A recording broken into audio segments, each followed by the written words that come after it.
আসবে মরণ কখন কোথায় কারো জানা নাই, আসবে মরণ কখন কোথায় কারো জানা নাই।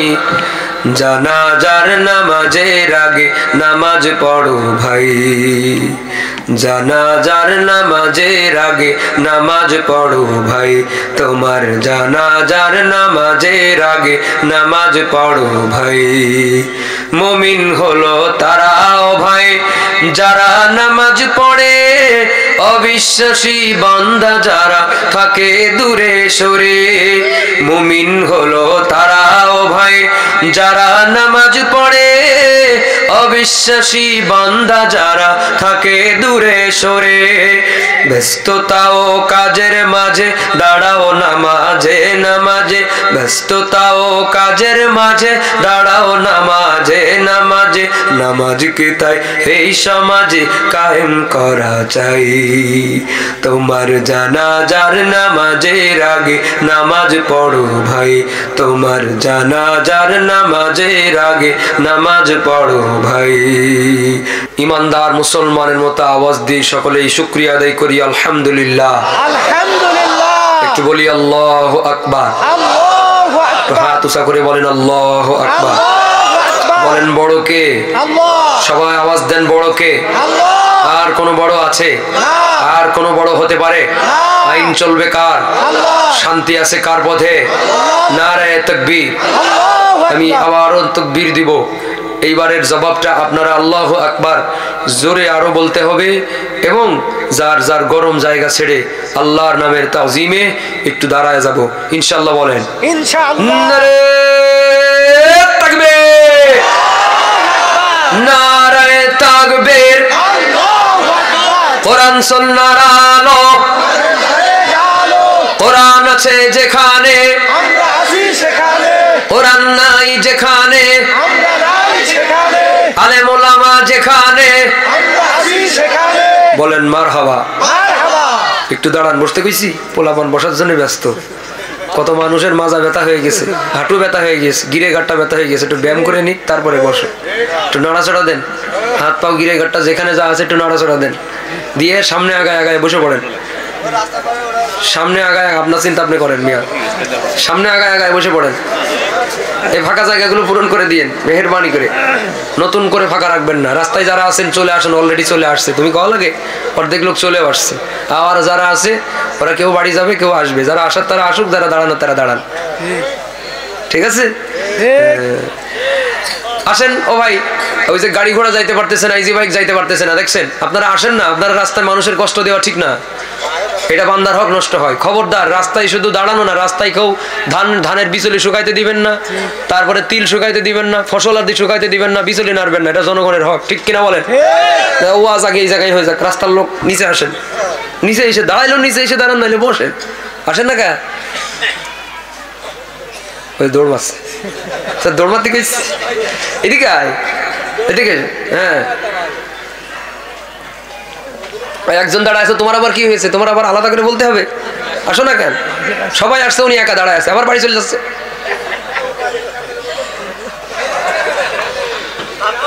গেলে যা, না গেলে না, দাঁড়াইতে দেবো না, হয় বাড়ি যাও না এখানে বসো। কি কথা ঠিক না? মনে করেছে অন্য হুজুর, ঝামেলা আছে হুজুরের ভিতরে, উল্টা পাল্টা সহ্য করা হবে না ইনশাআল্লাহ। বলেন ইনশাআল্লাহ। হ্যাঁ, বলেন আল্লাহু আকবার। আল্লাহু আকবার। যেহেতু রাত 11টায় আমি শুরু করছি, খুতবা পড়তে গিয়ে আরো 10 মিনিট গেছে, এখন আমি আসল কথায় চলে যেতে চাই। আপনারা কি 1 ঘন্টা আমার টাইম দিবেন? ইনশাআল্লাহ। যদি টাইম দেন তাহলে শুরু করবো, না হলে খাওয়ার আগে গন্ডগোল। যদি বলেন যে না আমরা মাঝখান দিয়ে দৌড় মারবো, তাহলে কয়টায় দৌড় মারবেন? তার আগে আমি দৌড় মারবো, ঠিক আছে না? আমি যেহেতু আসছি, এত দূর থেকে আসছি, আর এক জায়গা থেকেও কথা বলে আসছি, তা আমার কষ্ট আপনাদের থেকে বেশি। ফাঁকি দিতে পারলে আমারই ভালো লাগবে, কম ওয়াজ করা লাগলো আজকে।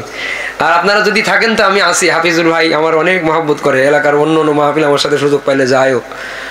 শিশুতলা পার হইলে ওনার চেম্বারে চা খেয়ে যায়, এই রাস্তা দিয়ে গেলে। পুরান সম্পর্ক, দাওয়াত দিয়েছে সে, আবুজার ভাই ও মহব্বতের মানুষ, তার গ্রামে আসছি, একটু মন খুলে ওয়াজ করার দরকার। কিন্তু যদিও 11টা বেজে গেছে, 12টার ভিতরে শেষ করার নিয়ত আছে ইনশাল্লাহ। এই 1 ঘন্টা দেওয়া যাবে আমাকে ইনশাল্লাহ। ইনশাল্লাহ আল্লাহ আমাদের কবুল করেন, বলেন আমিন। আমিন। বাদাম যারা খাইতেছেন খাওয়া দাওয়া অফ করে দেন, খুব ঝামেলা আছে আমার, বাদাম খাওয়া পছন্দ না। ওয়াজে তাফসীরের প্রোগ্রাম বাদাম বন্ধ, সমস্ত খাওয়া দাওয়া বন্ধ করে দেন। ডান বামে কথা হবে না, উঠাউঠি হবে না, খাওয়া দাওয়া হবে না। ইনশাআল্লাহ আল্লাহ আমাদেরকে মাহফিলের আদব রক্ষা করে বসে থাকার তৌফিক দান করেন, আমিন আমিন। আউযু বিল্লাহি মিনাশ শাইতানির রাজীম।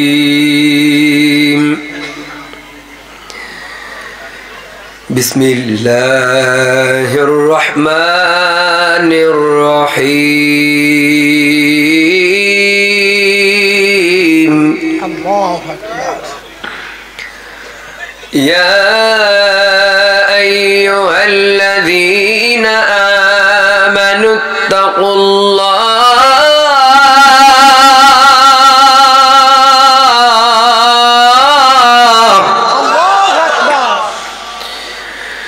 ইত্তাকুল্লাহ হাক্কা তুকাতিহি ওয়া লা তামুতুন্না ইল্লা ওয়া আনতুম মুসলিমুন।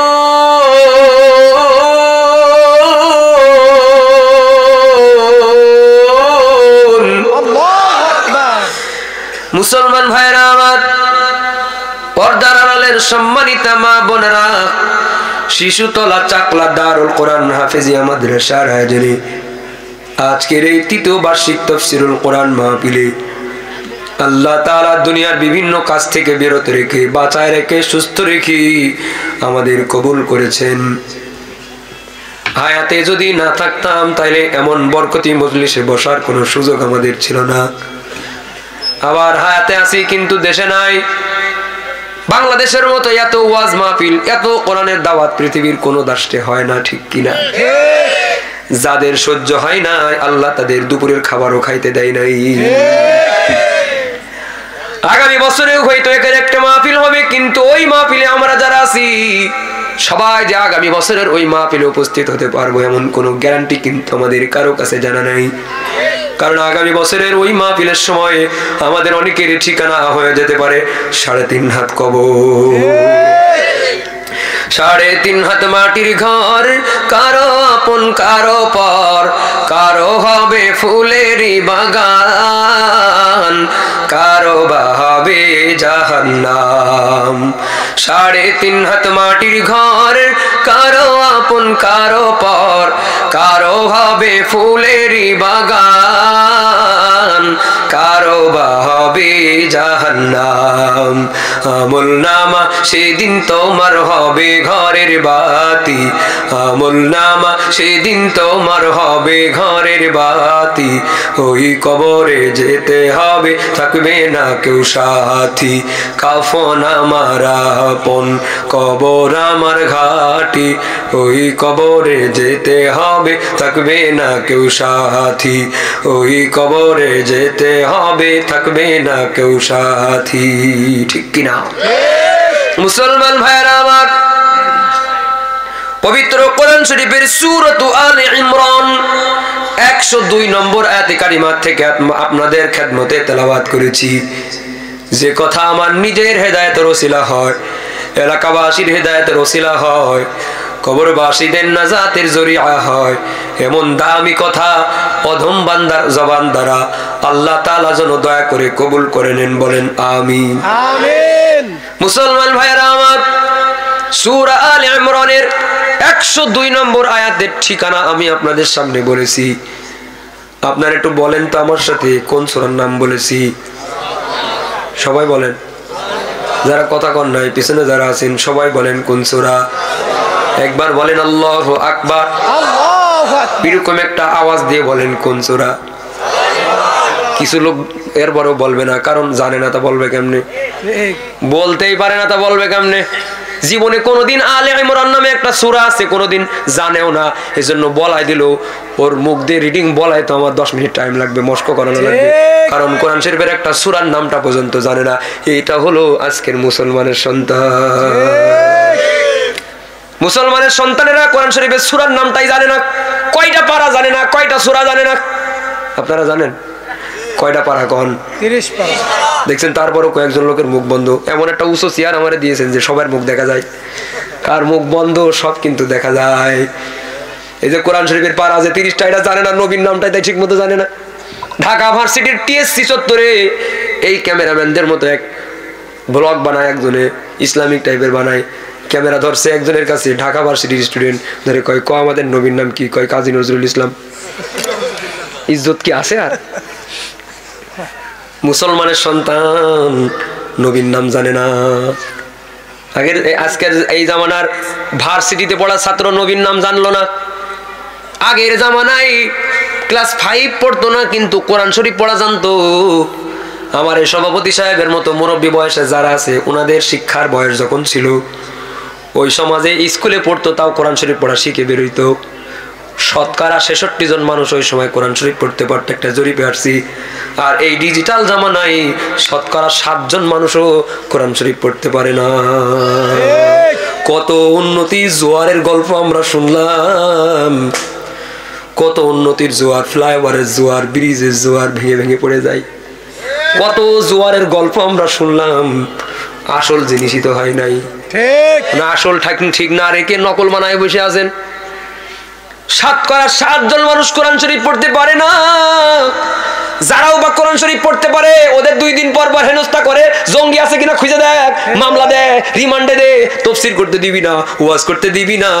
মানুষ ভয়তে আর মাদ্রাসায় ছাত্র যেন না পড়ায়, যে মাদ্রাসায় পড়বে একটু ওয়াজ করে খায়, তাও ঠিক মতো করতে পারে না। কি ঠিক না? শতকরা 7 জন মানুষ কোরআন শরীফ পড়তে পারে না এই জামানায়। মুসলমানের সন্তানেরা আল্লাহর নাম জানে না, নবীর নাম জানে না, কলমা কালাম জানে না, হাদিস জানে না, আকীদার প্রশ্ন জানে না। কয় কারণ কি জানে না কেন? লেখাপড়া কি করে নাই? করছে তো, করছে তাও জানে না কেন?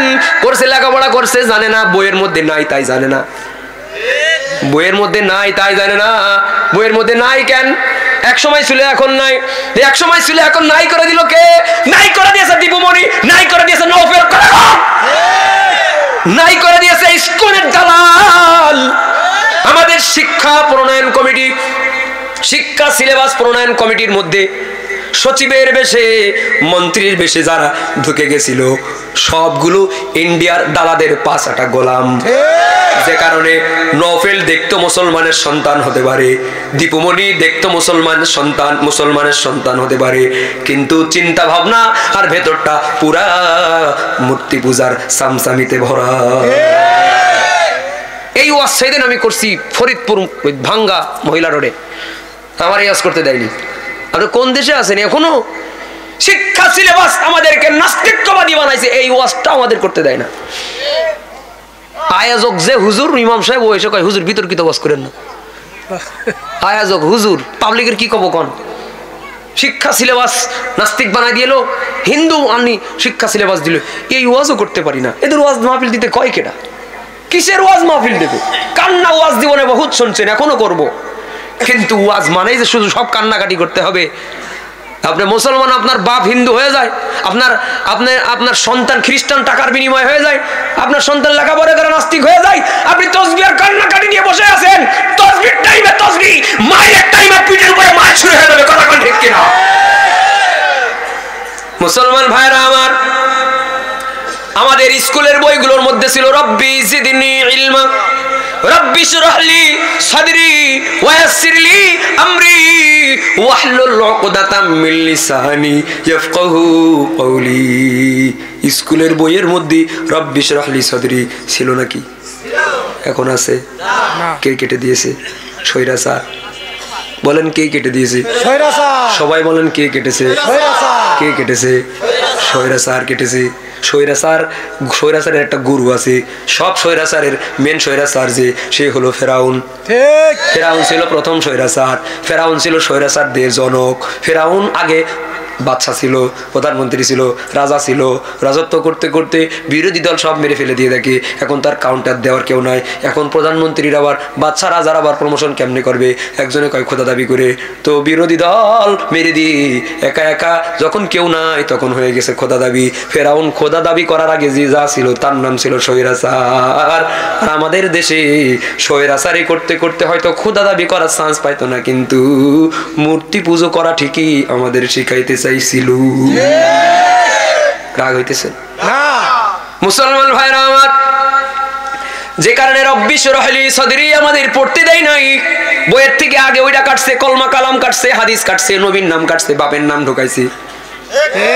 আরে বাপের নাম ঢুকাইছে, নবীর নাম কাটছে, দাদার নাম ঢুকাইছে, বাপের বাপ কবে মরছে, বাপ কবে গেছে, বাপ কবে জেলের থেকে বেরোছে, কবে পালাইছে, সব ডিটেইলস, কোন জায়গায় দাঁড়ায় কয় মিনিট ভাষণ দিয়েছে, ভাষণের শব্দগুলো সহ আমাদের বাচ্চাদের মুখস্থ করাইছে। কি কাজে লাগছে? ওই বিদ্যা যদি পথের মাঝে কেউ দাঁড়ায় এখন বলে, তাহলে পাবলিক তার পিঠের চামড়া রাখবে না।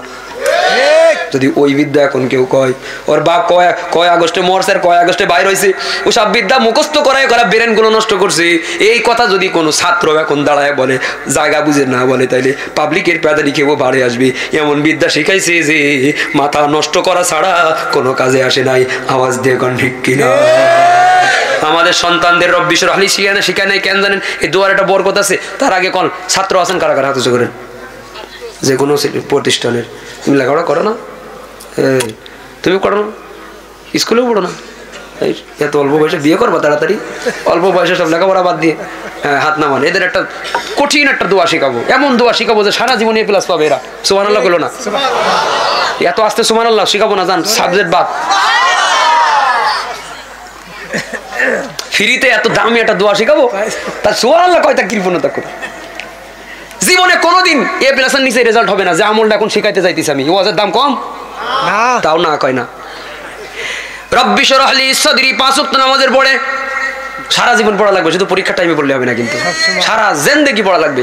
5 ওয়াক্ত নামাজের পরে পড়বা রব্বি শরহ লি সদরি, ওয়া পড়েন রব্বি শরহ লি সদরি ওয়া ইয়াসসির লি আমরি ওয়াহলুল উকদাতাম মিন লিসানি ইয়াফকাহু কওলি। সারা জীবন 5 ওয়াক্ত নামাজের পরে যে ছাত্র পড়বে ওর জীবনে কোনোদিন এ প্লাসের নিচে রেজাল্ট হবে না। সুবহানাল্লাহ আস্তে কইলো। এই কথা, এই আমল যে করবে সে চাকরির ইন্টারভিউ দিতে গেলে আগে ওর চাকরির সঠিকভাবে হয়ে যাবে। সুবহানাল্লাহ বলো না? যে কোনো রকমের জীবনের পরীক্ষা নিরীক্ষার সাবজেক্ট যত রকম আছে সব জায়গায় সুন্দর হয়ে যাবে। বক্তাও যদি ওয়াজ করার শুরুতে এটা পড়ে, বক্তার ওয়াজ ভালো হবে। খতিব সাহেব যদি ওয়াজে খেতাবাতের শুরুতে এটা পড়ে, খুতবা ভালো হবে। সালিশ বিচারে মেম্বার চেয়ারম্যান সাহেবরা বসে, ওনারাও যদি বক্তব্য দেওয়ার সময় এই দোয়া পড়ে শুরু করে, তাহলে ওনাদের কথাগুলো অনর্গল কথা হবে, আনলিমিটেড কথা হবে, ইনসাফপূর্ণ বিচার হবে, সুন্দর কথা বলার একটা তবিয়ত আল্লাহ তাআলা দান করে দিবে। জোরে কোন সুবহানাল্লাহ। এবার বলেন কোরআন শরীফের আয়াতের বরকত আছে না? আছে। ওরা আগে রব্বি শরহ লি সদরি কাটছে, কারণ কেন জানেন? আপনি কোরআন না বুঝলে ওরা বুঝেছে। ঠিক, ওরা জানে যে এটা আগে কাটা লাগবে যদি বাংলাদেশ সব মগা বানানো লাগে। স্কুলের পোলাপানগুলো মাগরিবের পরে সন্ধ্যার পরে অলম্প ধরায় বই পড়তে শুরু করে আগেই যখন রব্বি শরহ লি সদরি পড়বে, এদেশের ছেলেদের মাথা খুলে যাবে। মাথা খুলে যাবে কেন? মুসা কালিমুল্লাহ, আল্লাহ যখন বললেন ফেরাউনের কাছে যাও দাওয়াত দিয়ে আসো, মুসা নবী বললেন আল্লাহ আমার তো একটু ডর করে, একটু ভয় করে, বাদশার কাছে যাব, আমার সৈন্য সমান্ত দলবল কিছু নয়, আর ছোটবেলায় ভুল করে আগুন মুখে দিয়েছিলাম তাই আমার জিব্বা পড়ে গেছে, একটু গলার মধ্যে জিব্বার মধ্যে জড়তা আছে, বুকের মধ্যে একটু সাহস কম আছে, আল্লাহ একটু বাড়ায় দেন। আল্লাহ কইছিল এইভাবে কইলে হবে না, দোয়া শিখাই দিছি, দোয়া পড়ো। তো আল্লাহ এই দোয়া শিখাইছেন, মুসা নবী রব্বি শরহ লি সদরির দোয়া করছে, আল্লাহ তাআলা মুসা নবীর বক্ষ প্রশস্ত করে দিলেন, সাহস বাড়ায় দিলেন, অনর্গল কথা বলার শক্তি দান করে দিলেন। সুবহানাল্লাহ। এজন্য আল্লাহ তাআলার কাছে এই দোয়াটা বড় পছন্দ হয়েছে, বিদায় কোরআন শরীফের আয়াত বানাই দিয়েছে। কেন?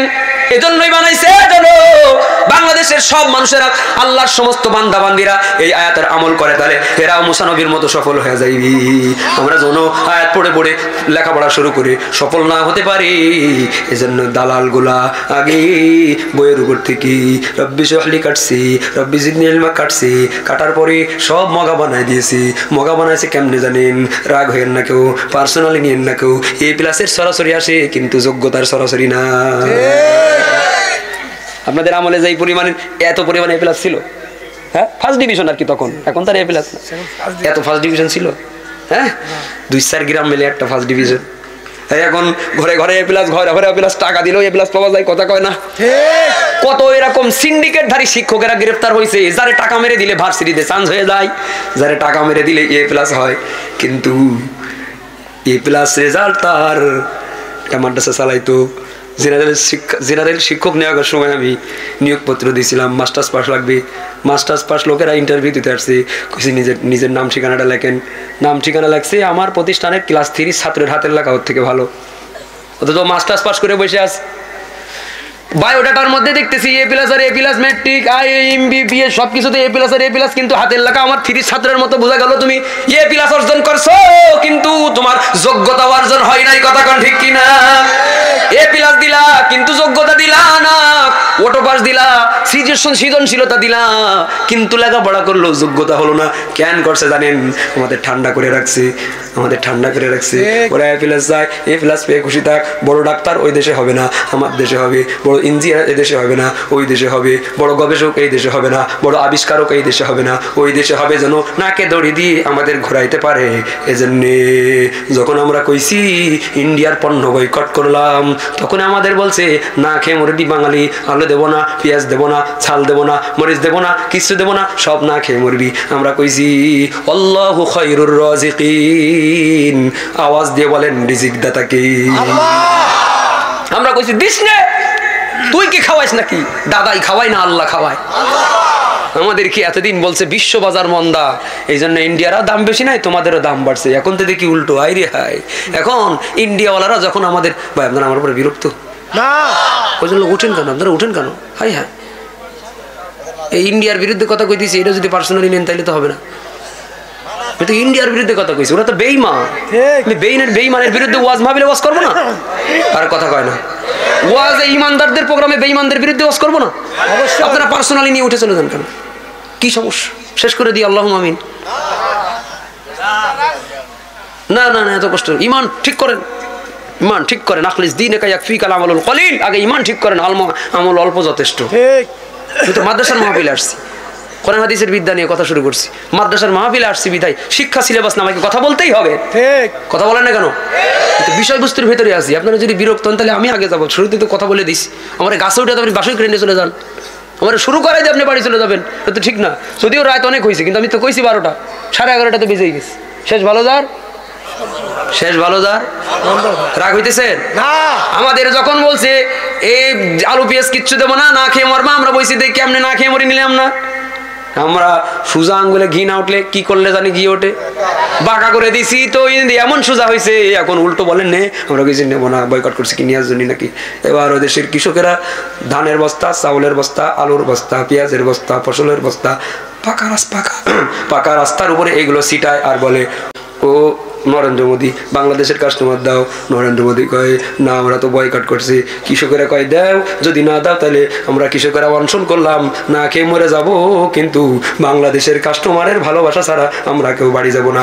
আমরা তো দেখলাম না খেয়ে মরার কথা ছিল আমাদের, এখন তো তোরাই না খেয়ে মরে যা। ওমাকারু ওমাকারাল্লাহ ওয়াল্লাহু খায়রুল মাকিরিন।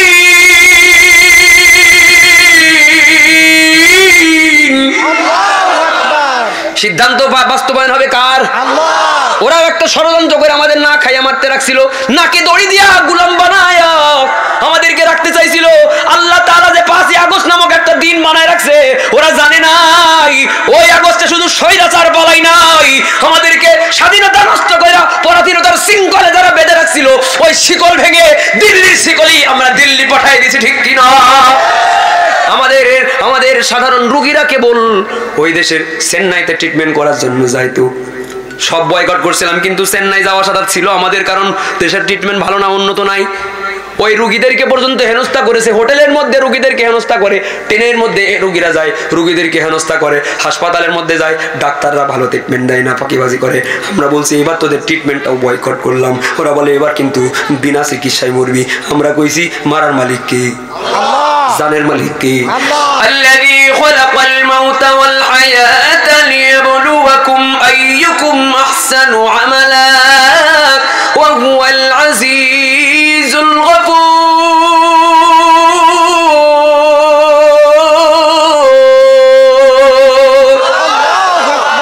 জানের মালিক আল্লাহ, জীবনের মালিক আল্লাহ, মরণের মালিক আল্লাহ। আল্লাহ বলেন বাঁচানোর মালিক আল্লাহ। আমরা বয়কট করছি, এখন কিন্তু আবার সোজা হয়ে গেছে। কেমন সোজা হয়েছে জানেন? এখন বলে বাংলাদেশের রোগীরা আসো। আমরা কইছি যাবো না। ওরা কই না সুযোগ সুবিধা বেশি দেবো, আমরা কইতেছি তাও যাবো না। কি সুযোগ দিবে আগে শুনি। এরা কয় আগে কত ট্রেনে তোমার ওঠা লাগতো, বেনাপোল বর্ডার দিয়ে ঢুকবা, একটা ট্রেনে উঠবা কলকাতা যাবা, আর একটা ট্রেনে উঠবা দিল্লি যাবা, আর একটা ট্রেনে উঠবা চেন্নাই যাবা। তোমরা আমাদের কাস্টমার, তোমরা আমাদের লক্ষ্মী। এতদিন তোমাদের কদর বুঝি নাই, তোমরা বয়কট করার পরে তোমাদের কদর বুঝছি। এখন লক্ষ্মী তোমরা, তোমাদের এত কষ্ট দেবো না। ডাইরেক্ট বেনাপোল টু চেন্নাই পর্যন্ত একটা ট্রেন দিয়ে দিব, বর্ডার দিয়ে ঢুকবা আর ওই ট্রেনের মধ্যে উঠবা আর চেন্নাই হাসপাতালের উপরে, হাসপাতালের সামনে তোমরা নেমে যাবা। আমরা কইছি জামাই আদর করবা, তাও তো নাপাক দেশে আমরা যাব না। কারণ তোমাদের ওই মাথা গরুর চুনা খাওয়া মাথা, আর গরুর লেদা দিয়ে বরফি বানায় খাওয়া তো মাথা তোমাদের। আমাদের গরুর হালাল গোশত খাওয়াবেন, আমাদের দেশের স্টুডেন্টদের গরুর হালাল দুধ খাওয়াবেন।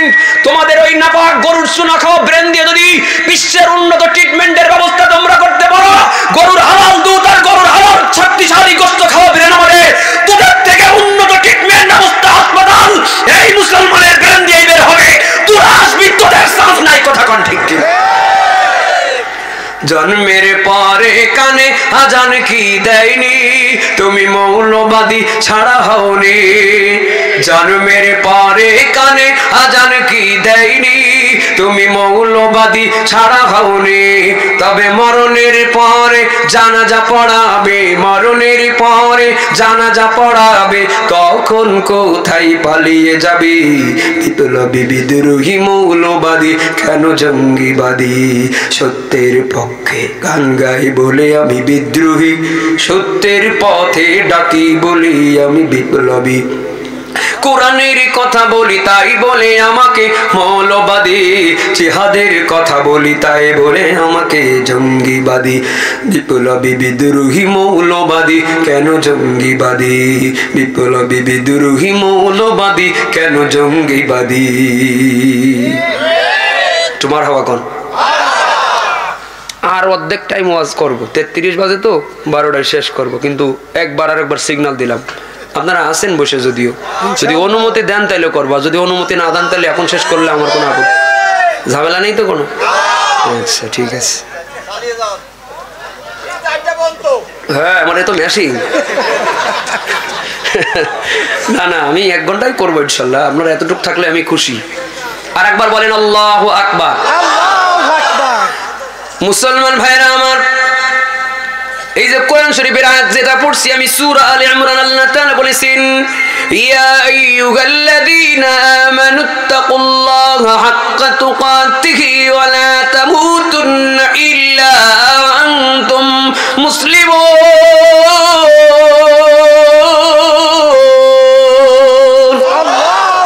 আল্লাহকে ভয় করার মতো ভয় করো, মুসলমান না হয়ে যাও কবরে আসবা না। আল্লাহকে ভয় করার মতো ভয় করে কবরে যাওয়া লাগবে। আল্লাহ তাআলা বলেছেন আল্লাহকে কারা সবথেকে বেশি ভয় করে, তাদের পরিচয় আল্লাহ তাআলা বলে দিয়েছেন ইন্নামা ইয়াখশাল্লাহা মিন ইবাদিহিল উলামা, নিশ্চয় আলেমরাই আল্লাহকে বেশি ভয় করে। এই মাদ্রাসার মধ্যে আলেম তৈরি হয়, হাফেজ তৈরি হয়, এই মাদ্রাসায় পড়াশোনা করবে আর আলেম হবে, তার মানে আল্লাহকে ভয় করা শিখবে। সাধারণ মানুষ যারা, তারাও যদি আল্লাহকে ভয় করতে চায় তাহলে এলেমওয়ালার অনুসরণ করা লাগবে। যিনি এলেমওয়ালা তাকে অনুকরণ করার মাধ্যমে সাধারণ মানুষও আল্লাহকে ভয় করা শিখে যাবে। আল্লাহকে ভয় করার মাধ্যমে যে আলেম দুনিয়ায় জীবনযাপন করবে, আল্লাহ তাআলা তার পাওয়ার এমন বাড়ায়া দেন, তার মর্যাদা এমন বাড়ায়া দেন, কিয়ামতের ময়দানে এক একজন হাফেজ, এক একজন আলেম, ওয়াশফাহু ফি আশরাতিন মিন আহলি বাইতিহি কুল্লুহুম ক্বাদ ওয়াজাবাত লাহুন নার। একজন হাফেজ কোরআনের উপরে, হালাল হারামের উপরে আমল করে যে মরতে পারবে, আল্লাহ তাআলা তারে 10 জন জাহান্নামী ব্যক্তিকে সুপারিশ করে জান্নাতে নিয়ে যাওয়ার মতো ক্ষমতা আল্লাহ তারে দান করবে। সুবহানাল্লাহ। কিয়ামতের ময়দানে আলেমদের বিচার হবে পর্দার আড়ালে, সাধারণ জনগণের সাথে আলেমদের কোনো বিচার নাই। আমরা দেখেছি ও কারণে আলেমের পায়ের মধ্যে বেড়ি লাগানো হয়েছে, হাতের মধ্যে। আমার ওয়াজের গুরু আল্লামা খালিদ সাইফুল্লাহ আইয়ুবী দামাত বরকাতুহুম, দেখতে একেবারে দুর্বল মানুষ, সুন্দর নাদুস মানুষ, স্বাস্থ্যবান মানুষ, নরম মানুষ। মাহফিল করতে অ্যাক্সিডেন্ট করতে করতে তার শরীরটা টুকরা টুকরা ভাঙা। এই ভাঙা শরীরের মানুষটাও জেলখানার মধ্যে যখন নিয়েছি, 2 হাতের মধ্যে বেড়ি লাগাইছি, 2 পায়ের মধ্যে রডের বেড়ি লাগাইছে, ডান্ডা বেড়ি লাগাইছি, এই জন্য ঠিক মতো হাঁটতে না পারে। এরা মনে করছে এই লোকটাও মনে হয় পালায় যেতে পারে, যে লোকটা হাঁটতেই পারে না ঠিক মতো, সেই লোকটারও পায়ের মধ্যে বেড়ি লাগাইছে। অথচ আমাদের বাংলাদেশে গতকালকেও জানি ওই যে পলকের দেখলাম হাতের মধ্যে বেড়ি নাই, পায়ের মধ্যে ডান্ডা নাই, সুন্দর করে সাংবাদিকদের সঙ্গে বড় বড় দাঁত দেখায় আর হাসতে হাসতে কথা কইতে কইতে যায়। কিন্তু আলেমদেরকে জেলখানার মধ্যে নিয়ে বারবার আদালতে নিয়ে আসছি, তারপরও প্রকাশ্যে জনগণের সামনে বেইজ্জতি করা হয়েছি। অথচ আলেমদের এমন সম্মান, আল্লাহ তাআলা কিয়ামতের ময়দানে আলেমদের বিচারটাও, আমি কাছে কথা কইব না, এই কথা কইতে আসছো, এইভাবে আমার ভালো হইতেছে, তোমার সমস্যা আছে, তুমি যাও, আমার তো এইভাবেই ভালো লাগতেছে। আপনার আওয়াজ শুনেন না? আমি বেশি কানে দিলে আমার মাথায় জ্বালা করে, আমি জানি একটু আওয়াজ দূরের থেকে দিই। কথাটা বুঝতে, আপনাদের আমার ভাষা বুঝেন না? হ্যাঁ, প্রত্যেকদিন মাইকে কথা কইতে, আর কান ফাটানো আওয়াজে কথা কইলে আমাদের তো শরীর এমনি এগুলো ম্যাগনেট, অনেক অসুস্থতা। এই জন্য আমি একটু কম আওয়াজে কথা বলি। আপনারা কষ্ট পাইতেছেন? অন্তত আপনারা শুনতে পান। তুমি বাড়াই না, আবার আমি দূরে আছি বলে, তোমার সাউন্ড খুব সুন্দর, এত সুন্দর, আমার কথা বলতে কষ্ট কম হইতেছে, কিন্তু তুমি আমার কাছে আনায় না, দূরেও আনায় না। আমার যেমনি সুবিধা আমি সেভাবে করে নিছি, ঠিক আছে? তারপরে আপনার যদি শুনতে সমস্যা হয় আপনারা কোয়েন। এমনি রাতে মানুষ ঘুমাইতেছে, বাইরে বেশি আওয়াজ জোরে না হওয়ার পক্ষে আমি এই জায়গা কভার হইলেই হয়েছি। যদি ওরা কয় তো বাইকের মাইক পারলে অফ করে দেওয়া, বাইরেটা ভিতরেরটা থাকলে আমি খুশি, আমার কথা বুঝতে পারলে আমি খুশি। কি কথা ঠিক না? আল্লাহু আকবার বলে। মুসলমান ভাইরা আমার, তাহলে আলেমদের বিচার আল্লাহ করবেন গোপনে, স্বৈরাচার করেছে প্রকাশ্যে।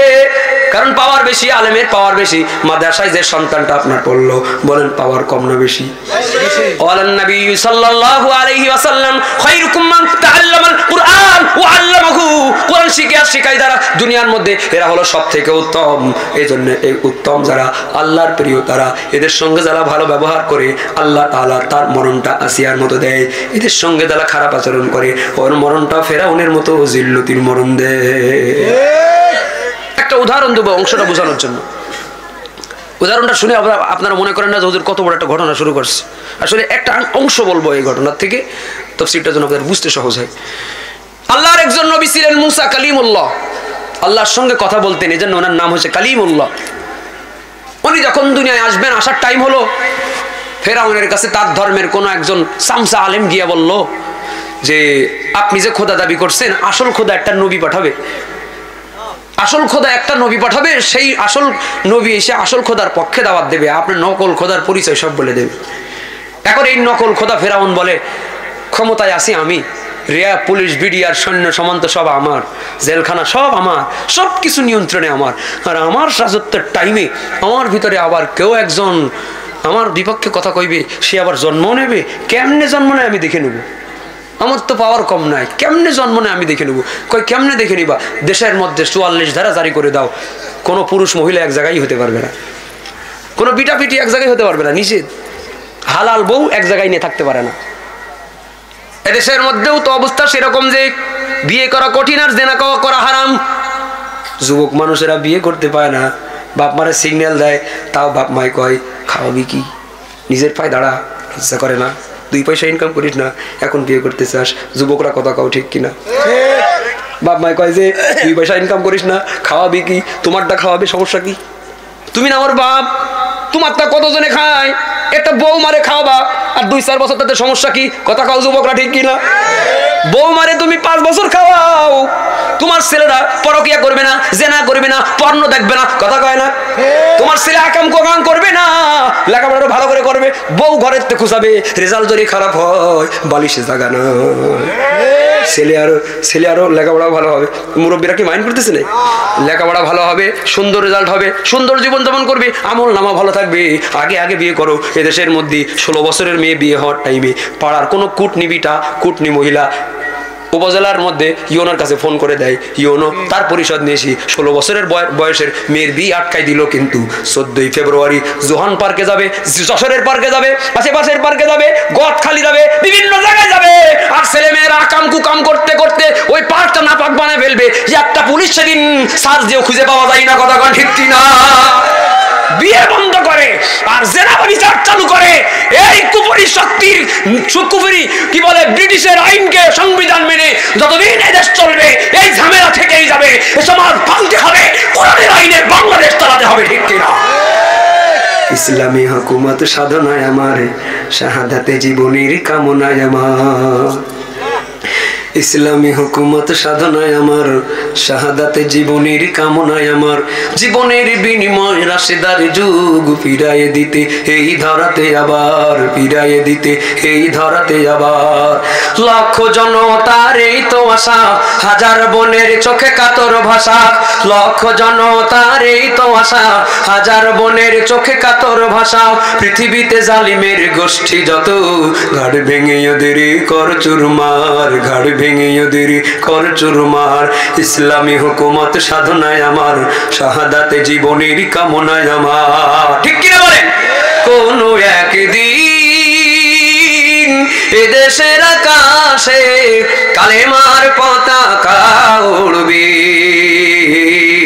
সেদিন সবাই খোদাই বিধান পেয়ে দুঃখ বেদনা ভুলবে।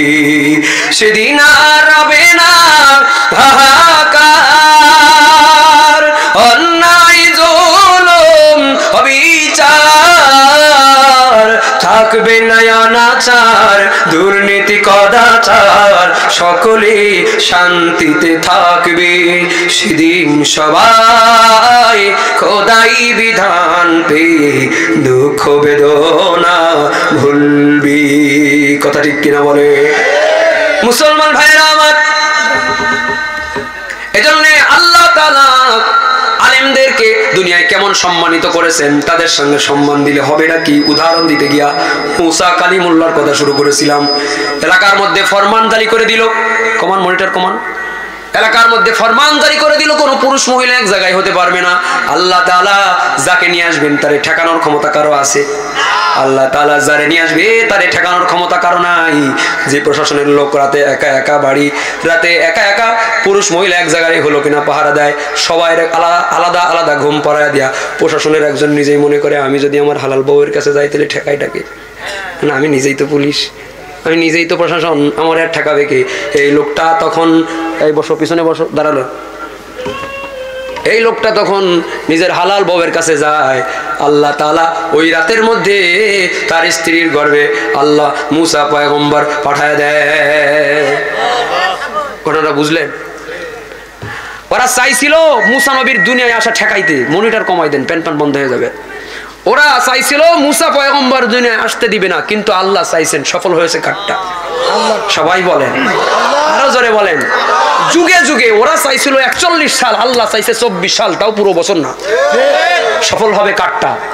জোরে বলেন কারটা? আল্লাহটা সফল হয়ে যাবে। চাকলা শিশুতলা এলাকার মুসলমান, ঠিক মুসা পয়গম্বর যখন মায়ের পেটে চলে আসলো, মুসা নবীর মা টেনশন করতেছে, হাই হাই সে চলে আসলো, যদি জানতে পারে জল্লা দেশের সন্তানের কল্লা ভালা দেবে। টেনশন করতেছে আর দোয়া করতেছে, আল্লাহ আমার পেটে যেটা আছে এটা যেন মেয়ে হয়, মেয়ে যদি হয় তাহলে আর মারবে না। কারণ ফেরাউনের লোকেরা জানতো যে আল্লাহ অন্তত মেয়ে মানুষের নবী বানাবে না, এই জন্য ওরা নিয়ত করে ফেলে আছে যে আমাদের জন্য মেয়ে না হয়, আল্লাহ আমার জন্য ছেলে হয়, এই নিয়ত করে বসে আছে। ফেরাউন জানতো মহিলারা ঘরে রাজত্ব দেবে, বাইরের রাজত্বর যোগ্যতারা না। ওই জামানার মানুষ জানতো আমেরিকার মানুষেরা পর্যন্ত প্রয়োজনে একটা পাগলরে রাষ্ট্র ক্ষমতায় বানাবে, কিন্তু একটা মহিলার হাতে রাষ্ট্রের চাবি দেবে না।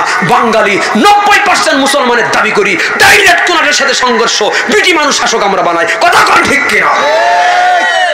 মুসলমান ভাইরা আমার, রাগাইতেছেন? মুসা পয়গম্বরের মাকে আল্লাহ তাআলা ওহী করে দিলেন, ওয়াইনা ইলা মুসা আন আরদিহি ফাইদা খিফতা আলাইহি ফাআলকিহি ফিল ইয়াম ওয়ালা তাখাফি ওয়ালা তাহজানি ইন্না রাদুহু ইলাইকি ওয়াজাইলুহু মিনাল মুরসালিন। মুসা পয়গম্বরের মাকে আল্লাহ তাআলা ওহী করে দিলেন, মুসার মা টেনশন করতেছো ছেলে নামে, টেনশন দূর করে দিলাম, তোমার পেটে যেটা ও হলো ছেলে। টেনশন বাড়লো না কমলো? বেড়ে গেল না? আর ও তো ছেলে। এবার আল্লাহ তাআলা বলেন টেনশন দূর করব কইছি, তোমার টেনশন নাই, কারণ তোমার সন্তান পাঠাইছি আমি, নবী বানাবো আমি, হেফাজত করব আমি। আমি যদি হেফাজত না করি, মরাই যদি চাই, তাহলে নবী হবে কেমনে? এজন্য হেফাজত করবেন কি আল্লাহ। প্রতিকূল অবস্থার মধ্যেও এই যে আমার আগে আমাদের অতিথি মেম্বার সাহেব বক্তব্য দিয়েছেন, আবু যর গিফারি ভাই, এই নিজের গ্রামে ওয়াজ করতে পারে নাই, ঠিক হ্যাঁ, নিজের গ্রামে ওয়াজ করতে পারে নাই। আমরা বাংলাদেশের কত জায়গায়, ওই যে 12 বাজারে একটা ভাগ্নে চেয়ারম্যান ছিল, 12 বাজারের ভাগ্নে চেয়ারম্যান 3 বছর আমার 12 বাজারে ওয়াজ করতে দেয় নাই, কারণ আমি ওর স্বৈরাচারের শিক্ষানীতির সমালোচনা করে ওয়াজ করছিলাম। এজন্য আমার 3 বছর ধরে 12 বাজারে ওয়াজ করতে দেয় নাই। এই বছর 12 বাজারে ওয়াজে গিয়া বলেছি লিমানিল মুলকুল ইয়াউম, ও রাজত্বওয়ালা ভাগ্নে চেয়ারম্যান তুমি কোথায়? আজকে ভাগ্নেও নাই, মামাও নাই। শিশুতলা চাকলা এলাকার মুসলমান, মুসা পয়গম্বরের মাকে আল্লাহ তাআলা বলেন হেফাজত করব আমি কেমনে? ফর্মুলাও আল্লাহ বলে দিয়ে বলেন, মুসার মা সন্তান পেটে আসার পরে এই সন্তানকে তুমি একটা বাক্সই ভরবা, পানিতে ভাসায় দিবা, আমি আল্লাহ ডুবাবো না, তোমার কোলেরটা তোমায় কোলে ফিরে দিব। সুবহানাল্লাহ। ভাসায় দিলেন, সন্তান হইল, ভাসায় দিলেন। আল্লাহ তাআলা ওয়াদা রাখলেন, বাক্সটা দাসীরা তুলে মহারানীর কাছে জমা দিল। মহারানী হলো আসিয়া, ফেরাউনের বিবি। আসিয়ার কাছে যখন বাক্সটা জমা চলে আসলো, আসিয়া তখন নিঃসন্তান, সুন্দর একটা সন্তানের চেহারা বাক্স খুলে যখন দেখি, নিঃসন্তান একজন মহিলা যার সন্তানই হয় না, একটা কালো বাচ্চা দেখলেও তো তার দিলের মধ্যে সুন্দর লাগে, ভালো লাগে যে একটা বাচ্চা আমি দেখছি। কিন্তু যে ছেলেটা নবী হবে সে কি সুন্দর না অসুন্দর? মুসা পয়গম্বর দেখতে এমনি সুন্দর, তারপরে মহরা নবুয়ত, নবুয়তের একটা সিল তার চেহারার মধ্যে আছে। নিঃসন্তান আসিয়া ছোট্ট নিষ্পাপ নাবালেক নবীর চেহারা দেখে উন্মাদ হয়ে গেছে। সঙ্গে সঙ্গে বাক্সর ভেতর থেকে উঠাইয়া মায়ের আদর স্নেহ দিয়া নিজের বুকের সঙ্গে জড়াইয়া ধরেছে। আল্লাহু আকবার। মাওলা তোমার লীলা খেলা কেউ বোঝে না, তুমি কাউকে রাখো গাছতলাতে মাওলা, কাউকে রাখো পাঁচতলায় মাওলা, তোমার লীলা খেলা কেউ বোঝে না, আল্লাহ তোমার লীলা খেলা কেউ বোঝে না। কথা কি ঠিক? মুসলমান ভাইরা আমার, এবার জল্লাদ চলে আসলো আসিয়ার সামনে, এসে বলে দেন কল্লা কাটবো, বাচ্চাটার দেন। আসিয়া বলে সাবধানে কথা কইবি, আমি কিন্তু তোরে যে চাকরি দিছি আমি তার বউ, সাবধানে কথা কইবি। যেই লোক মুসারে মারবি আল্লাহ তাআলা তার বউয়ের অন্তরের মধ্যে মুসা নবীর প্রতি মায়া ঢুকাই দিছে। এই জায়গায় আসলে সবাই দুর্বল, ঘরে ভাত বন্ধ হয়ে যেতে পারে উল্টা পাল্টা কথা কইলে। এবার আসিয়া যখন দিল না, জল্লাদ মহারাজাকে ডেকে নিয়ে আসলো। মহারাজা অগ্নি শর্মা হইয়া ঘরের মধ্যে চলে আসলো, দাসীদের দিয়ে মহারানীর তলব করলো। মহারানীর সঙ্গে মহারাজার ঝগড়া। মহারাজা ফেরাউন, মহারানী আসিয়া বলে আসিয়া কেন এই সন্তানটারে মারতে দাও না, দাও জল্লাদের হাতে দাও, কল্লা কাটায় ফেলাই দেবে, নাইলে মানসি কইবে যে রাজার বউ রাজার কথা মানে না, দিয়ে দাও তাড়াতাড়ি দিয়ে দাও। আসিয়া কয় দেবো না, স্বামী কয় দি, আসিয়া কয় দেবো না, কয় কেন দিবি না, কয় এর দেখলে আমার মায়া লাগে। ফেরাউন কয় আমার তো মায়াটা কিছু লাগে না। আমি কই তোর যদি মায়া লাগবে তাহলে তোর নামটা ফেরাউন হইল কে? তুই ফেরাউন মানেই তো তোর প্রতি নবীদের প্রতি মায়া, তোর অন্তরে নবীদের প্রতি মায়া নেই, কারণ কিয়ামত পর্যন্ত যত ফেরাউনের দৌড়দশর স্বৈরাচার আসবে এদের অন্তরেও যেমন আলেমদের প্রতি মহাব্বত নাই, এরকম ভাবে স্বৈরাচারদের অন্তরেও ধর্মগুরু যারা নবী আর আলেম যারা তাদের প্রতি কোনো মহাব্বত থাকে না। ফেরাউন বলে আমার মায়া লাগে না, আসিয়া বলে আমার মায়া লাগে। ও চাকলা শিশুতলা এলাকার মুসলমান, এই কথাটা বলার জন্য এই ঘটনাটা একটু আগের থেকে আমি আপনাদের শোনাইলাম। সংক্ষেপে আর 5 মিনিটের ভিতরে আমার কথাটা আমি শেষ করতে চাই। এই যে দুটো কথা দুইজনে বলছে, একজনে বলছে মহাব্বত লাগে, একজনে বলছে মহাব্বত লাগে নাই। মুফাসসিরিনে কেরাম বলেন আসিয়া এমন একজন লোকের বউ যে কিনা খোদা দাবি করত, এরপরেও নবীর মহাব্বতের কারণে আল্লাহ তাআলা তার প্রতি এমন খুশি হয়েছে যে ঈমান দিয়া, ঈমানের কালেমা পড়ায়া, মুসা নবীকে নবী মানায়া, জান্নাত ওয়াজিব করায়া, শাহাদাতের মরণ আল্লাহ তার জন্য প্রস্তুত রেখেছে জ্বলন্ত অঙ্গারের মধ্যে। আসিয়াকে যখন ফেরাউন পুড়ে কয়লা বানায় ফেলবে, শাহাদাত শুরু হয়ে যাবে, এই সুন্দর গরম তেলের কড়াইয়ের মধ্যে তারে ছেড়ে দিবে, এই শাহাদাত অর্জন করবে, মরে যাবে। এই জায়গায় দাঁড়ায়া দুনিয়ার মানুষের সামনে আল্লাহ তাআলার সঙ্গে সাথে এই আসিয়া আল্লাহর সঙ্গে কথাবার্তা কইতেছি, কোনো জিব্রাইল লাগে নাই, এমন একটা মরণ আল্লাহ আসিয়ারে দিল, শাহাদাতের মরণ। শুধু তাই নয়, মরণের আগে জিব্রাইল ছাড়া ডাইরেক্ট আল্লাহ তাআলার সঙ্গে আসিয়া জান্নাতের দরদাম করে আর মানুষের মতো করে কথা বলে। সুবহানাল্লাহ। কি কথা বলে? আসিয়া বলে ইবনিলি ইনদাকা বাইতান ফিল জান্নাহ পাশে একটা ঘর বানাও। সাধারণ কোন জান্নাতের মধ্যে আমি থাকবো না, ত্যাগ আমার বেশি, অর্জন আমার বেশি দেওয়া লাগবে। দুনিয়ার কোন জান্নাতীদের সঙ্গে এক জান্নাতে আমি থাকবো না। আমার স্বামী আমার আপনজন, আমার অর্ধাঙ্গ, সে আমার কাছে ছিল না, সে আমারে ফাঁসি দেয়, সে আমারে পুড়ায়, আমারে মারে। আমার আপন এখন তুমি, তোমার সঙ্গে এক জান্নাতে, তোমার পাশে জান্নাতের মধ্যে একটা ঘর আমার বানাইবা। এত কাছে কোনো মানুষ যেন আর না থাকে। সুবহানাল্লাহ। মালিক তুমি জান্নাতে, তোমার পাশে আমার একটি ঘর বানিয়ে দিও, একটি ঘর বানিয়ে দিও। মারহাবা। ওদিকে ফেরাউন যে বলছিল আমার মায়াটা লাগে না, ঈমান আনার কারণে, নবীর মুহাব্বত করার কারণে আসিয়ার মরণ সম্মানিত মরণ হয়ে গেল। আর নবীর মুহাব্বত না করার কারণে, নবীর সঙ্গে শত্রুতা করার কারণে আল্লাহ তাআলা ফেরাউনের কেমন জিল্লতির মরণ দিল। রাজত্ব আছে, রাজত্ব এখনো যায় নাই। রাজত্বর কারণেই অন্ধকার দেখে চোখে, যা মুখে আসে তাই বলে ফেলে। স্বৈরাচার ক্ষমতার থেকে চলে যাওয়ার পরে বুঝছে যদি পোলাপানগুলো রে রাজাকার না কইতাম তাহলে এই পরিণতি হইতো না। তুমি একটা দেশ চালাও স্বৈরাচারী কইরা, তোমার একটা কথা বলার সময় সামসাগুলোর কাছ থেকে একটু জিগায়া কওয়ার দরকার ছিল যে এই কথা কওয়া উচিত কিনা।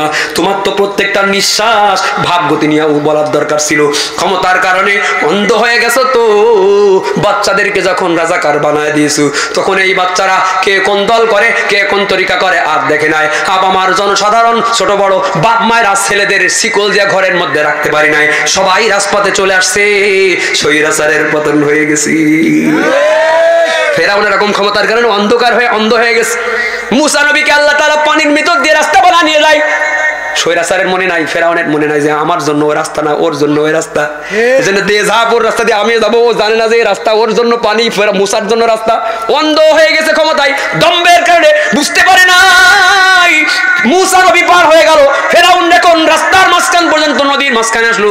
আল্লাহ তাআলা পানিরে বললেন আবার আগের মতো হয়ে যাও, পানি সুন্দর করে ফেরাউনের মেহমানদারি করা যা। শূন্য সমান্ত সবগুলোর মধ্যে পানি ডুবাইয়া দিল, নাকানি চুবানি ফেরাউন খায়। একবার উঠে আল্লাহ, আবার ডুবি, আল্লাহ কইতে পারে না, কয় আল্লাহ কালেমা পড়বো, আল্লাহ কয় জিবরাইল ঠাস পানির মধ্যে, আবার উঠে কয় আল্লাহ কালেমা, আল্লাহ কয় আবার ঠাস পানির মধ্যে, লা ইলাহা ইল্লাল্লাহ বলতেই দিবে না, কালেমা পড়তে যাই আবার ডুবায় যায়, আবার পড়তে যাই আবার ডুবায় যায়। আল্লাহ বলেন আর আনা ওয়া ক্বাদ আসাইতা ক্বাবলা ওয়া কুনতা মিনাল মুফসিদিন। এতদিন ধরে মুশরিক করছো, ফাসাদ সৃষ্টি করেছো, আমার নবীর সঙ্গে শত্রুতা করেছো, খোদা দাবি করেছো, এখন তুমি কালেমা পড়তে আসছো। তোর মতো ফেরাউনের কালেমা নসিব হবে না, তুই নবীর সঙ্গে বেয়াদবি করেছিস। এই যে জিল্লতির মরণ, নবীর সঙ্গে বেয়াদবির কারণে ফেরাউনের আল্লাহ দিয়ে দিল। আলেমরা হলেন নবীদের ওয়ারিস। নবীদের সঙ্গে খারাপ আচরণ করলে, নবীদের সঙ্গে খারাপ আচরণ করলে খারাপ মরণ হয়, নবীদের সঙ্গে ভালো আচরণ করলে ভালো মরণ হয়। কিয়ামত পর্যন্ত নবীদের সন্তান হলেন উলামা ও ওয়ারাসাতুল আম্বিয়া। কিয়ামত পর্যন্ত নবীদের ওয়ারিস হলো আলেমরা। এজন্য আলেমদের সঙ্গে বেয়াদবি করবা তো জিল্লতির মরণ আল্লাহ তোমারে দিয়ে দিবি।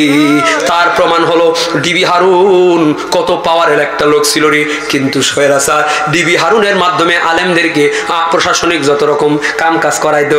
ডিবি হারুন একটা সাধারণ কি বলে সাব ইন্সপেক্টরের চাকরি নিয়ে জয়েন করেছিল। সাব ইন্সপেক্টরের চাকরি থেকে জয়েন করা ডিবি প্রধানের মতো প্রমোশন তোমার হয়েছে।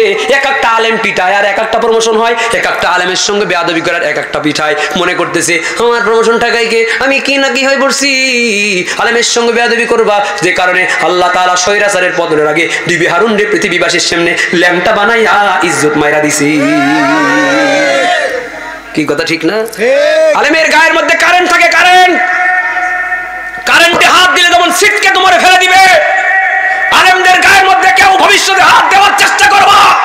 স্বৈরাচার আলেমদের গায়ে হাত দিছিল, কারেন্টে তাদের এক ঝাড়া দিয়েছে, দিল্লি মামার কোলের মধ্যে গিয়ে পড়েছে। আজকে তোমার বাবাকে জাতির পিতা বানানোর জন্য কত কাহিনী করলা।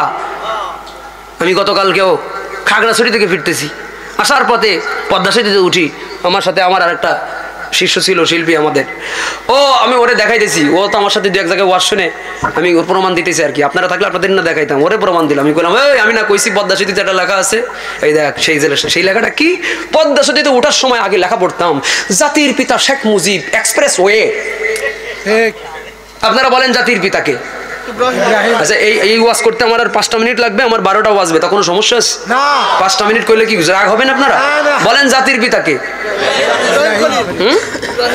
জাতির পিতা হযরত ইব্রাহিম আলাইহিস সালাম, কোনো সন্দেহ আছে? না সব দলের নেতারা আজকাল মনে করতেছে যে আমার দলের নেতা জাতির পিতা হয়ে যাক। তাহলে তাই যদি হয় আগে ইসলামী দিয়ে শুরু করি। চরমনা হুজুরের দল যারা করে তারা মনে করবে মরহুম ফজলুল করিম রহমত উনি জাতির পিতা হবে। জামাত ইসলাম যারা করে এরা মনে করবে গোলাম আজম সাহেব জাতির পিতা হবে। এরশাদের দল যারা করে তারা মনে করবে এরশাদ জাতির পিতা হবে। আওয়ামী লীগ যারা করে তারা তো মানায় রাখছে। বিএনপির ভাইরাও যদি মনে করে আমরাও জিয়াউর রহমানের জাতির পিতা মনে করব। এটা মনে রাখতে হবে জাতির পিতা কে হবে না হবে এটা ধর্মীয় সাবজেক্ট। ধর্মীয় সাবজেক্ট নিয়ে রাজনীতিবিদরা কথা বললে রাজনীতি করা চলবে না। আরে নামাজের ভিতরে সূরা ফাতিহার জায়গায় যদি বাংলাদেশের কি বলে জাতীয় কবিতা আছে না, জাতীয় সঙ্গীত, বাংলাদেশের জাতীয় সঙ্গীত পড়া যদি ওর কেউ দাবি করে এই দাবি কি আপনারা মানবেন? কারণ এটা ধর্মীয় সাবজেক্ট না রাজনৈতিক সাবজেক্ট। এটা যেমন রাজনৈতিক সাবজেক্ট, আমাদের নবী শেষ নবী, এটা যেমন ধর্মীয় সাবজেক্ট। নামাজে কোন সূরা পড়বো এটা যেমন ধর্মীয় সাবজেক্ট। জাতির পিতা আমাদের কে হতে পারে এটাও ধর্মীয় সাবজেক্ট। আমাদের ধর্মীয় সাবজেক্ট হলো জাতির পিতা হযরত ইব্রাহিম। তোমার নেতার নাম জাতির পিতা বানাইবা, তোমার দল ভোট সংখ্যা 0 হয়ে যাবে, 0। কি রাগ হইলেন আমার কথায়? আরে বাবা, যারা এই বক্তব্য দেয় তাদেরকে আপনারা বোঝানোর চেষ্টা করেন এটা ধর্মীয় সাবজেক্ট। আপনার দলের নেতারে আপনার আব্বা বলতে মনে চাইতেছে, মার সঙ্গে বিয়ে দিবেন, যান। আপনার দলের নেতারে যদি আপনার বাবা বলতে মনে চাই, বাবা হবে যে জন্ম দিয়েছে, যিনি আমাদের আদি পিতা হযরত আদম, যিনি আমাদের জাতির পিতা হযরত ইব্রাহিম। এছাড়া কোনো বাবা হতে পারে না। যারা বাবা মনে করতে পারে জন্মের ঝামেলা আছে, নাইলে এতিমের বাইরে কোনো বাবা হতে পারে না। ঠিক কি রকম? আজকে শেখ মুজিবুর রহমানকে আমাদের জাতির বাবা বানাইতে চাইছিল। ওই পিচ্চিটারে আমি ধোলাই পাড়ের সেই চত্বর গতকাল রাত 3টার সময় দেখিয়েছি। দেখ এই চত্বরের মধ্যে ওই মুজিবারের মূর্তি বসাইতে চাইছিল, বিরোধিতা করার কারণে মামুনুল হককে 3 বছর রিমান্ডে জেল খাটতে হয়েছে। এটা বিরোধিতা করার কারণেই 120 জন 21 জন আলেমের নামে লিস্ট করেছে, এটা বিরোধিতা করার কারণে। তো কি হয়েছে? জাতির পিতা যিনি আল্লাহ তারে বানাইছেন আল্লাহ তারাই রাখবেন, কারণ কোরআনের বাণী পৃথিবীর কেউ পরিবর্তন করতে পারবে না। আরে ইব্রাহিম নবী যে জাতির পিতা এর বানাইছে কে? আল্লাহ। কোরআন হেফাজত করবেন কি? আল্লাহ। ইব্রাহিম নবীকে কোরআনের মধ্যে আল্লাহ যদি জাতির পিতা বানায় তাহলে কিয়ামত পর্যন্ত ইব্রাহিম নবী ছাড়া কোন জায়গায় জাতির পিতা হিসেবে কেউ যদি কাউকে বানানোর চেষ্টা করে ওরা পরিবর্তন হয়ে যাবে, ইব্রাহিম নবীর নাম পরিবর্তন হবে না। আরে কালকে দেখাইলাম, দেখতো লেখা আছে কি, পড়ে দেখে জাতির পিতা হযরত ইব্রাহিম আলাইহিস সালাম এক্সপ্রেস ওয়ে।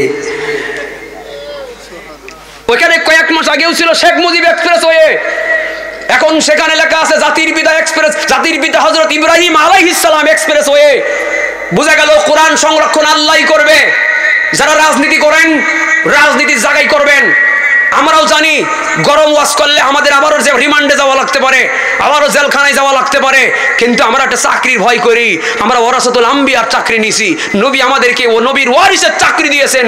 উচিত কথা আমাদের বলতেই হবে। আগামীতে রাজনীতির নামে মাহফিল ভাঙবেন, রাজনীতির নামে ওয়াজ মাহফিলে আপনাদের অতিথির নাম উপর নিজ নিয়ে মাহফিল নিয়ে রাজনীতি করবেন, মাহফিলের অনুমতির ফর্মালিটি করবেন, আবার জাতির পিতা পরিবর্তন করার চেষ্টা করবেন। মনে রাখতে হবে আল্লাহ তাআলা আলেমদের গায়ের মধ্যে যে কারেন্ট দিয়ে দিয়েছে, পরিবর্তন করতে যাওয়া তোমরাই পরিবর্তন হয়ে যাওয়া। ঠিক কিনা? হযরত ইব্রাহিম ছাড়া কেউ জাতির পিতা নয়। গাইবো? হযরত ইব্রাহিম ছাড়া কেউ জাতির পিতা নয়। শেখ মুজিবর জাতির পিতা, শেখ হাসিনা কয়। হযরত ইব্রাহিম ছাড়া কেউ জাতির পিতা নয়। হযরত ইব্রাহিম ছাড়া কেউ জাতির পিতা নয়। শেখ মুজিবর জাতির পিতা, শেখ হাসিনা কয়। হাই হাই শেখ মুজিবর জাতির পিতা, শেখ হাসিনা কয়। বাবার মূর্তি মোড়ে মোড়ে যায় মুমিনের হৃদয় পুড়ে। বাবার মূর্তি মোড়ে মোড়ে যায় মুমিনের হৃদয় পুড়ে। বিরোধিতা করলে জায়গা আয়না ঘরে হয়, বিরোধিতা করলে জায়গা আয়না ঘরে হয়। শেখ মুজিবর জাতির পিতা, শেখ হাসিনা কয়। হায় হায় শেখ মুজিবর জাতির পিতা, শেখ হাসিনা কয়। কথা কি ঠিক? ক্ষমতারি দাপট দিয়ে আলেমদেরকে বন্দি করে, ক্ষমতারি দাপট দিয়ে আলেমদেরকে বন্দি করে। ফেরাউনের প্রতিচ্ছবি সবাই তারে কয়, ফেরাউনের প্রতিচ্ছবি সবাই তারে কয়। শেখ মুজিবর জাতির পিতা শেখ হাসিনা কয়, হাই হাই শেখ মুজিবর জাতির পিতা শেখ হাসিনা কয়। স্বাধীন দেশের খেয়ে পড়ে ভারতের গোলামি করে, স্বাধীন দেশের খেয়ে পড়ে ভারতের গোলামি করে ফাঁসি দিল যাদের তারা অপরাধী নয়, ফাঁসি দিল যাদের তারা অপরাধী নয়। শেখ মুজিবর জাতির পিতা শেখ হাসিনা কয়, হাই হাই শেখ মুজিবর জাতির পিতা শেখ হাসিনা কয়। হযরত ইব্রাহিম ছাড়া কেউ জাতির পিতা নয়, হযরত ইব্রাহিম ছাড়া কেউ জাতির পিতা নয়। শেখ মুজিবর জাতির পিতা শেখ হাসিনা কয়, হাই হাই শেখ মুজিবর জাতির পিতা শেখ হাসিনা কয়, হাই হাই শেখ মুজিবর জাতির পিতা শেখ হাসিনা কয়। মারহাবা। ওয়াজ আমার শেষ। আপনাদের শেষ কথা হলো, আপনারা অনেকে মনে করতে পারেন হুজুর ওয়াজ আর কি শুনবো, হুজুররা ওয়াজ করতে গেলে খালি এসব কথা কয়, খালি এসব কথা কয়, এত কওয়ার দরকার কি, এত কওয়ার কারণ আছে রে ভাই। হুজুররা যা বোঝে তোমরা তা বুঝো না, কারণ আবার কখন কে চড়ে বসে বলা যায় না। সাবধান থাকতে হবে। জনগণের আক্রোশটা কেমন ছিল, স্বাধীন আসি বলে থিয়ে যাই, পরে অন্তত বলতে পারি আর না পারি সবগুলো মনে রাখবে। কথা কন ঠিক কিনা? আমাদেরকে বলতে দেওয়ার স্বাধীনতা যেন অন্তত থাকে। আর আমাদের সঙ্গে উল্টাপাল্টা করলে পরিণত যেন কি হয়, এটা আমাদের একটু বেশি বেশি বলা লাগবে। আর অন্তত স্বৈরাচারের বিরোধিতা করলে এইটা কোনো রাজনৈতিক ওয়াজ না, এইটা হলো জালেমের বিরুদ্ধে কথা। যাদের হাতের মধ্যে শাপলার রক্ত আছে, যাদের হাতের মধ্যে আলেমদের ফাঁসির রশির স্পর্শ লেগে আছে, যারা আলেম পিটাই, যারা আলেম রিমান্ডে নাই, যারা রোজাদার আলেমদের শরীরের মধ্যে রক্তাক্ত বানাই, তারা আর যাই হোক এদেশের রাজনীতি করার কোনো যোগ্যতা রাখে না। কথা কন ঠিক কি? এদের বিরুদ্ধে কথা মানে মুসলিমের পক্ষ থেকে জলেমদের বিরুদ্ধে কথা কওয়া। যাই হোক, আমি অনেক কথা বলেছি, আমার উপরে রাগ হয়েছেন আপনারা? আমার ওয়ান শেষ। শুরু থেকে এই পর্যন্ত যতগুলো কথা বলেছি, কোনো ভুল ত্রুটি হইলে আমারে ক্ষমা করবেন। ভালো কথাগুলোর উপরে আল্লাহ আমাকে আমাদের সকলকে আমলের তৌফিক দান করেন। সকলে বলেন আমিন।